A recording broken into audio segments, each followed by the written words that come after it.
XRP 홀더 여러분, 블랙록 ETF 이야기 지금부터 딱 20분만 집중해서 들으십시오. 블랙록이 XRP 현물 ETF를 지금으로서는 낼 계획이 없다고 공식적으로 못을 박았습니다. 이거 다들 아시죠? 근데 여러분, 이 문장을 그대로 믿고 계십니까? 저는 이 한 문장이 세계 최대 자산운용사가 XRP 홀더들한테 던진 가장 정교한 페인트라고 확신합니다. 숫자부터 보고 시작하겠습니다. 폴리마켓, 전 세계에서 가장 돈이 몰려있는 예측 시장이죠. 여기서 XRP 현물 ETF 승인 확률이 77%에서 82% 사이를 찍고 있습니다. 실제 돈을 걸고 베팅하는 사람들이 10명 중 8명은 된다에 걸었다는 뜻입니다. 그런데 정작 블랙록은 고객 수요가 우리 내부 기준을 못 채운다고 말합니다.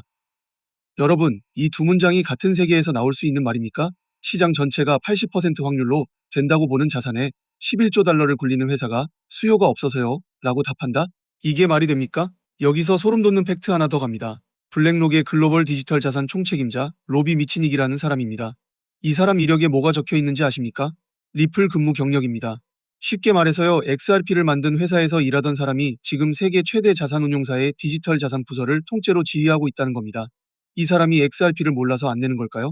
세상에서 XRP를 제일 잘 아는 사람 중 하나가 그 자리에 앉아 있는데 회사는 수요를 모르겠다고 합니다. 이게 지금 XRP 홀더 여러분이 봐야 할 진짜 그림입니다. 오늘 영상 뒷부분 제 명예를 걸고 준비했습니다. 네이버 까도 없고 해외 크립토 포럼까지 전부 뒤졌는데도 안 나오는 내용입니다. 특히 블랙록이 XRP를 두고 실제로 어떤 순서로 움직일 건지 그 순서를 가리키는 숫자 하나가 있습니다. 이 숫자가 뭘 의미하는지 알게 되시면 오늘 밤 잠자리에 드실 때 생각이 완전히 달라지실 겁니다. 그리고 여러분이 지금 XRP에 대해 알고 계신 것 상당 부분이 정반대입니다. 시장 전체가 한쪽을 보고 있을 때 데이터는 정확히 반대를 가리키고 있었습니다. 오늘 그 증거를 전부 꺼내겠습니다. 근데 이 이름을 지금 이 공개 영상에서 그대로 말해버리면 문제가 됩니다. 세력이 냄새를 맡고 가격을 흔들어 버리거든요. 그래서 이건 이렇게 하겠습니다. 지금 이 영상 아래 설명란 내려보시면 설문 링크 하나 걸어놨어요. 거기 들어가셔서 항목 몇 개 체크하시고 연락처만 남겨주세요. 그러면 제가 이 코인이랑 진입 구간에 대한 이야기를 따로 정리해서 드리겠습니다. 돈 받는 거 아닙니다. 진짜로 1원도 안 받아요.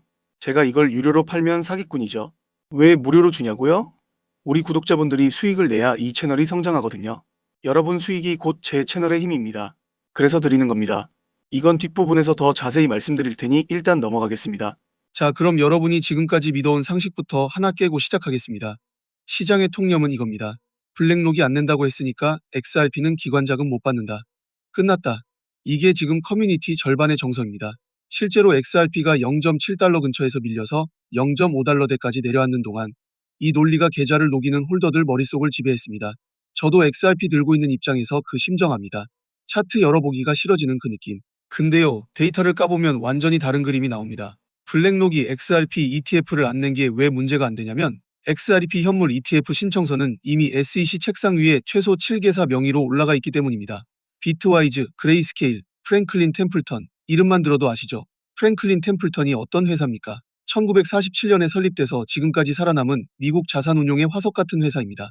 이 회사가 XRP 현물 ETF를 신청했습니다. 그레이스케일은 비트코인 ETF 소송에서 SEC를 법정에서 이겨버린 회사고요. 그리고 이게 끝이 아닙니다. 더 소름 돋는 게 있어요. 리플과 SEC의 법적 분쟁, 2025년 8월에 양쪽이 항소를 철회하고 각자 소송 비용 부담하기로 하면서 사실상 종결됐습니다.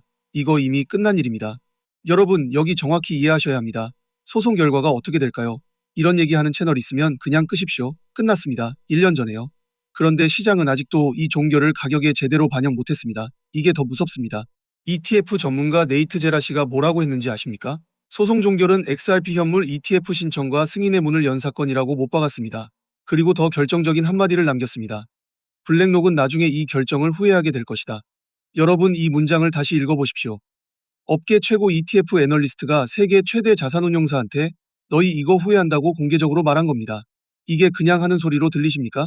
지금 이런 생각 드실 겁니다. 그래도 블랙록이 안 하는 데는 이유가 있겠지? 맞습니다. 이유 있습니다. 근데 그 이유가 여러분이 생각하는 이유가 아닙니다. 블랙록이 내세운 공식 명분은 세 가지입니다. 규제 불확실성, 비트코인 이더리움 대비 낮은 기관 수요, 그리고 이미 BTC ETH ETF로 시장을 선점했다는 전략적 판단. 자, 이 세 개를 하나씩 뜯어보면 진짜 그림이 보입니다. 규제 불확실성? 2023년 판결로 XRP의 2차 거래는 증권이 아니라고 법원이 정리했고 2025년 8월에 소송 자체가 끝났습니다. 그런데도 불확실하다고 합니다. 이게 무슨 뜻이냐면요. 블랙록은 법이 정리되는 걸 기다리는 게 아니라 가격이 정리되는 걸 기다리고 있다는 겁니다. 기관 수요가 낮다? 이 말이 제일 웃깁니다. 여러분, 블랙록은 수요를 따라가는 회사가 아닙니다. 수요를 만드는 회사입니다. 비트코인 ETF 나오기 전에 개인들이 비트코인 ETF 사고 싶어서 줄 서 있었습니까? 아니었죠. 블랙록이 상품을 만들고 나서 자금이 몰린 겁니다. 그런데 XRP에는 수요가 없어서 안 만든다? 이건 논리가 아니라 알리바이입니다. 김치 담그는 거 생각해 보십시오.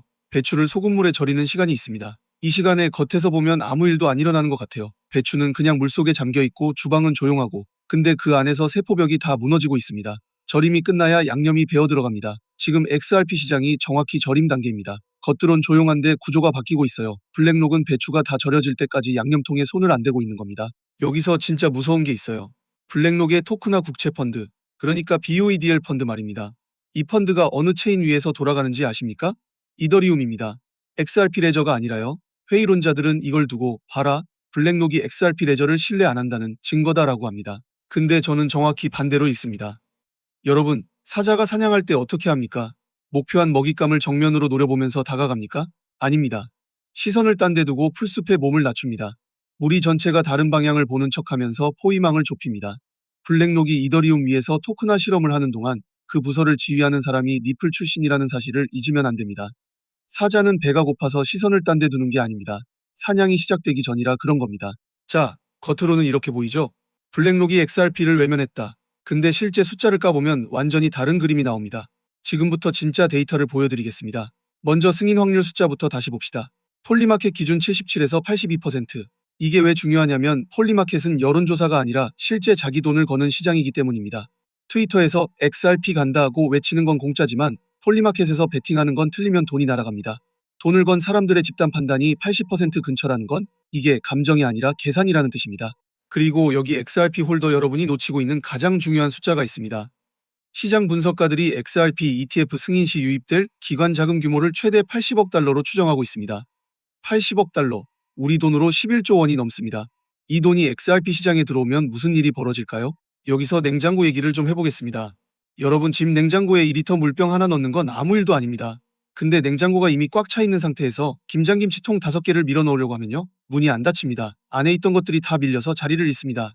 XRP 유통 물량 대비 80억 달러는 정확히 그 상황을 만듭니다. 가격이 오른다가 아니라 물리적으로 자리가 없어서 튕겨 올라갑니다. 이건 심리가 아니라 수급의 문제입니다. 자, 근데요, 여기서 진짜 무서운 게 하나 더 있습니다. XRP는 지금 기관 인프라 쪽에서 조용히 판이 깔리고 있습니다. 마스터카드, 프랭클린 템플턴, DBS은행. 이 이름들이 리플의 XRPL 생태계와 RLUSD 스테이블 코인 활용을 두고 협력하고 있습니다. DBS은행 모르시는 분들 계실 텐데요. 싱가포르 최대 은행입니다. 아시아 금융 허브의 심장부에 있는 은행이 XRP 레저 쪽과 손을 잡고 있다는 겁니다. 그리고 스위프트와 DTCC가 실시간 결제 기능을 가동하면서 기관 인프라 안에서 XRP의 역할이 확대되고 있습니다. 스위프트가 뭔지 쉽게 말씀드릴게요. 전 세계 은행들이 서로 돈을 보낼 때 쓰는 메시지 시스템입니다. 여러분이 해외 송금하면 사흘씩 걸리는 그 답답한 시스템, 그게 스위프트입니다. DTCC는 미국 증권 거래를 최종적으로 정리하는 청산기관이고요. 이 두 개가 실시간 결제로 넘어가고 있다는 건 금융배관 자체가 교체되고 있다는 뜻입니다. 여러분, 이건 마치 아파트 단지 전체의 상수도관을 교체하는 공사와 같습니다. 주민들은 잠깐 물 안 나오는 불편만 겪습니다. 근데 그 밑에서는 40년 된 녹슨관을 뜯어내고 완전히 새 배관을 깔고 있는 겁니다. 공사가 끝나면 어떻게 됩니까? 물이 콸콸 나옵니다. 근데 그때는 이미 공사가 다 끝난 뒤죠. 지금 XRP 홀더 여러분은 그 공사 현장 바로 위에 살고 있는 겁니다. 밑에서 무슨 일이 벌어지는지 모른 채로요. 그리고 어제 나온 소식 하나 더 짚고 가겠습니다. 토큰 포스트 보도에 따르면 XRP가 칠라리티 법안과 ETF 자금 유입을 변수로 가격이 등락할 거라는 분석이 나왔습니다. 여기서 클래니티 법안 쉽게 설명드릴게요. 미국에서 암호화폐를 증권으로 볼 거냐 상품으로 볼 거냐, 이걸 법으로 명확하게 정리하자는 법안입니다. 이게 왜 XRP한테 결정적이냐? 블랙록이 되는 유일한 명분이 규제 불확실성이잖아요. 클래니티가 정리되는 순간 블랙록의 알리바이가 사라집니다. 변명거리가 없어지는 겁니다. 같은 날 토큰 포스트에서 XRP 매도 압력이 최저 수준이라는 주장도 나왔습니다. 물론 원자료는 확인 안 됐다는 단서가 붙어 있습니다. 저는 확인 안 된 건 확인 안 됐다고 말합니다. 근데 여러분, 이런 주장이 왜 이 시점에 나오는지가 더 중요합니다. 매도 압력이 최저라는 건 팔 사람들은 이미 다 팔았다는 뜻입니다. 물량이 손바뀜을 끝냈다는 신호입니다. 자, 그러면 역사적으로 이런 구간이 어떻게 끝났는지 보겠습니다. 2023년으로 돌아가 봅시다. 비트코인 현물 ETF 승인 직전 몇 달, 블랙록이 신청서를 넣기 전까지 시장이 뭐라고 했습니까? SEC가 10년 동안 다 거절했는데 이번이라고 되겠냐? 이게 압도적 여론이었습니다. 그레이스케일이 SEC를 상대로 소송을 걸었을 때도 계란으로 바위치기라고 했죠. 결과가 어떻게 됐습니까? 그레이스케일이 이겼고 블랙록이 들어왔고 그 시점에 비웃던 사람들이 지금 어디 있는지 아무도 모릅니다. 지금 XRP 상황이 그때와 구조적으로 판박입니다. 여론은 부정적이고 최대 플레이어는 침묵하고 소송은 끝났고 신청서는 쌓여 있습니다. 다른 점이 하나 있다면 그때는 신청서 하나였고 지금은 최소 7개라는 겁니다. 이게 우연입니까? 저는 우연이 아니라고 확신합니다. 판은 이미 짜여졌습니다. 자, 데이터는 여기까지입니다. 근데 여러분이 진짜 궁금한 건 이거잖아요. 그래서 왜 내 계좌는 녹고 있는 건데? 이유가 있습니다. 세력이 여러분 심리를 정확히 설계했기 때문이에요. 사람들이 왜 알면서도 당할까요? 답은 심리에 있습니다. 세력은 인간의 본능적 약점을 파고들어서 개미를 털어요. 지금 XRP 시장에서 벌어지는 일이 정확히 그겁니다. 지금 여러분이 느끼는 그 불안감 있죠? 남들 다 사는데 나만 안 사면 어쩌나 이 감정. 이거 세력이 만든 거예요. 이걸 포모라고 합니다. XRP가 조금만 오르면 여러분 마음이 급해지죠. 지금이라도 더 사야 하나? 근데 세력은 딱 그 순간을 노려서 물량을 던지고 빠져나갑니다. 여러분이 고점에서 받아주는 거예요. 그리고 확증 편향이라는 것도 있어요. 자기가 믿고 싶은 정보만 골라 받는 거예요. XRP 이제 끝났대 하는 부정적 뉴스만 보면서 자기 패닉세를 정당화하거나 반대로 XRP 무조건 오른대 하는 뉴스만 보면서 무작정 버티거나 세력은 이 양쪽 모두한테 먹잇감을 던져줍니다. 벼농사 지을 때 참새 쫓는 허수아비 아시죠? 세력은 여러분 눈앞에 허수아비 뉴스를 세워놓고 정작 자기들은 뒤에서 알곡을 조용히 다 걷어갑니다. 여기서 앵커링 효과라는 것도 무섭습니다. 여러분이 처음 XRP 산 가격, 그게 머릿속에 딱 박혀버려요. 그 가격이 기준이 돼서 지금 올라도 본전만 되면 팔아야지 하고 떨어지면 그때 팔 거라고 좌절합니다. 세력은 이 심리를 이용해서 여러분 판단력을 흐립니다. 세력의 의도는 파악했습니다. 그러면 이제 진짜 중요한 질문이 남았죠. 그래서 XRP 어디까지 가는 건데 시나리오를 짜보겠습니다. 솔직하게 시작하겠습니다. 지금 당장은 XRP가 극적으로 튀지 않습니다. 블랙록이 침묵을 유지하는 동안 그리고 다른 운용사들의 신청서가 SEC 검토 단계에 머물러 있는 동안은 지금 가격대에서 좁게 움직입니다. 이게 현실입니다. 이 구간에서 여러분이 가장 많이 지칩니다. 세탁기 탈수 과정을 생각하시면 됩니다. 탈수가 시작되면 통이 미친 듯이 돌아가면서 안에 있는 옷들이 벽면에 다 달라붙습니다. 물이 빠지는 시간이죠. 이 시간에 통을 열면 옷이 다 젖은 채로 나옵니다. 지금 XRP가 탈수 중입니다. 약한 물량, 지친 물량이 원심력으로 다 튕겨나가는 시간이에요. 이 시간에 문을 열고 나가시면 젖은 옷을 들고 나가시는 겁니다. 근데 여기서 최악의 시나리오를 안 말씀드리면 제가 사기꾼이죠. 말씀드리겠습니다. 리서치 데이터에도 명확하게 나와 있는 부정적 시나리오가 있습니다. SEC가 XRP에 대해 비트코인 이더리움과 다른 규제 입장을 취하거나 리플 쪽에서 추가적인 법적 이슈가 발생하는 경우입니다. 이렇게 되면 블랙록의 회피 성향은 더 강해지고 XRP의 기관 자금 진입은 크게 제한됩니다. 이 경우 지금 가격대 아래로 한 번 더 밀릴 수 있습니다. 이건 제가 무서워서 하는 말이 아니라 데이터가 그렇게 말하고 있으니까 그대로 전하는 겁니다. 저는 XRP 좋다는 얘기만 하는 채널이 제일 위험하다고 봅니다. 그런데 여기서 중요한 게 있습니다. 이 최악의 시나리오가 성립하려면 조건이 필요합니다. SC가 이미 항소를 철회한 사건을 뒤집어야 하고 이미 접수된 7개 이상의 신청서를 전부 기각해야 하고 마스터카드와 DBS은행이 붙어있는 XRPL 생태계 협력을 되돌려야 합니다. 이 세 개가 동시에 일어나야 합니다. 가능성이 0은 아닙니다. 근데 확률로 따지면 지금 시장이 걱정하는 것보다 훨씬 낮습니다. 자, 근데요. 여기서부터가 진짜입니다. 중립 시나리오를 보겠습니다. 블랙록이 계속 신중한 입장을 유지하고 다른 운용사들의 XRP ETF가 먼저 승인되어 시장에서 성과를 내는 걸 지켜본 뒤에 뒤늦게 따라 들어오는 그림입니다. 리서치에서는 이 경우 2년 이상 걸릴 수 있다고 봅니다. 이 시나리오에서도 XRP는 완만하게 성장합니다. 급등은 없지만 우하향도 아닙니다. 그리고 마지막, 이 조건이 딱 맞아떨어지는 순간이 있습니다. 미국 규제 당국이 XRP에 대해 명확한 가이드라인을 발표하는 시점입니다. CLAT 법안이 정리되거나 SEC가 XRP 현물 ETF 신청서 중 하나에 승인 도장을 찍는 순간, 이 순간 블랙록의 유일한 명분인 규제 불확실성이 증발합니다. 그리고 고객 수요 미달이라는 두 번째 명분도 같이 증발합니다. 왜냐고요? 다른 운용사 XRP ETF에 자금이 몰리는 게 눈에 보이는 순간 그게 바로 수요 증거니까요. 블랙록 스스로 세운 두 개의 방어벽이 같은 날 무너집니다. 그때 유입될 자금 규모가 아까 말씀드린 최대 80억 달러입니다. 여러분, 화산 분출을 생각해 보십시오. 화산이 터지기 전에 정상은 조용합니다. 오히려 평소보다 더 고요할 때도 있어요. 근데 지하 몇 킬로미터 아래에서는 마그마방의 압력이 계속 차오르고 있습니다. 지표면에 균열이 생기고 가스가 새어나오고 지진계가 미세하게 흔들립니다. 이걸 읽는 사람은 대피하고 못 읽는 사람은 산이 조용하네 하면서 등산을 갑니다. 지금 XRP 시장의 지진계에 뭐가 찍히고 있냐면요. 소송 종결 7개 이상의 ETF 신청서, 폴리마켓 80% 확률, 마스터카드와 DBS의 XRPL 협력, 그리고 블랙록 디지털 자산 총책임자의 리플 근무 이력. 이게 전부 같은 방향을 가리키고 있습니다. 이건 우연이 아닙니다. 판은 이미 짜여졌고 남은 건 타이밍뿐입니다. 시나리오는 이렇습니다. 그러면 우리 XRP 홀더들이 지금 당장 뭘 해야 되느냐? 구체적으로 말씀드리겠습니다. 일단 고래 지갑 움직임을 직접 보세요. 온체인 데이터를 보여주는 사이트들이 있습니다. 100만 개 이상 XRP 지갑이 늘어나는지 줄어드는지 이게 세력 의도를 읽는 핵심 지표예요. 개미가 던질 때 고래가 담으면 그건 매집 신호입니다. 그리고 세력의 개미 털기 구간에서 절대 흔들리지 마세요. 지금 21달러대 구간은 세력이 물량을 확보하는 자리입니다. 급등한다고 포모에 휩쓸려서 고점 추격하지 말고 세력 목표가에 도달할 때까지 버티세요. 이게 홀더가 살아남는 방법입니다. 유튜브에서는 여기까지가 한계입니다. 이 이상 구체적인 구간을 공개하면 그 구간 자체가 무의미해집니다. 자, 이제 마지막으로 오늘 이야기를 정리하면서 아까 남겨뒀던 얘기를 꺼내겠습니다. 오늘 우리가 확인한 건 딱 세 줄입니다. 블랙록의 계획 없다는 영구 포기 선언이 아니라 보류 선언이라는 것. XRP 현물 ETF 신청서는 이미 7개 이상이 SEC에 접수돼 있고 폴리마켓 확률은 80% 근처라는 것. 그리고 승인 시 최대 80억 달러의 기관 자금이 XRP로 들어온다는 것. 이게 오늘의 전부입니다. 아까 제가 뭐라고 했습니까? 영상 끝부분에 가장 중요한 얘기가 하나 남았다고 했죠. 지금부터 하는 말이 오늘 영상에서 제일 중요한 부분입니다. 아까는 최대한 차분하게 말씀드렸는데 솔직히 이건 차분하게 말할 수가 없습니다.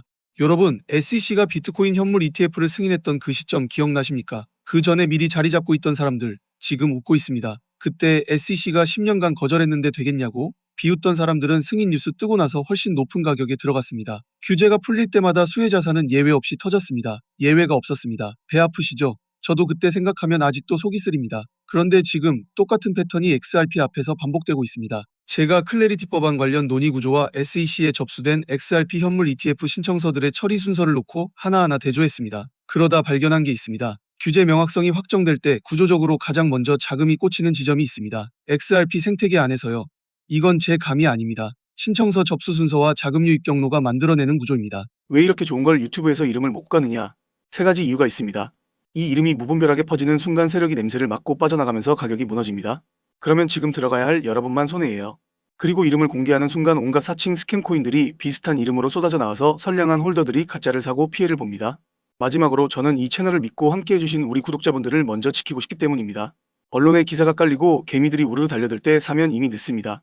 남들이 다 아는 순간에는 큰 수익 구간이 이미 지나가 있어요. 다만 진짜 구독자분들께만 드리겠습니다.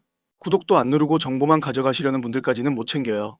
설문에 구독 확인 항목 있으니 꼭 체크해주시고 아직 구독 안 하신 분은 지금 1초면 됩니다. 눌러주세요. 다시 말씀드리지만 이거 유료 아닙니다. 큰돈 필요 없어요. 딱 커피 몇 잔값 소액이면 충분합니다. 이건 몇 억을 넣으라는 얘기가 아니에요. 파도는 기관이 만들고 서핑은 우리가 하는 겁니다. 왜 이걸 무료로 주냐고요?